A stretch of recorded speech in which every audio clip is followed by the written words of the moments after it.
పొద్దు పొద్దున్నే హెల్లో అంటుంది, పొద్దు పోతే చాలు కళ్ళొకొస్తుంది, పొద్దస్తమానం పోయినంత దూరం గుర్తొస్తుంటోంది.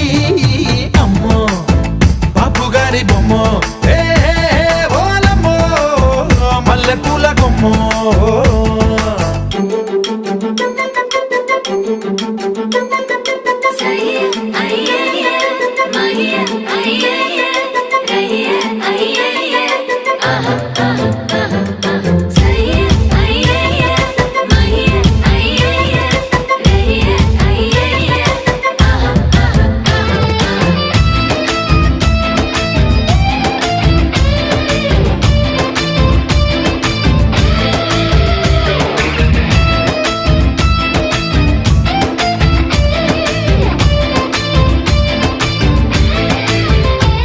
ఏ మాయాలోకంలోనో నన్ను మెల్లగా తోసేసింది.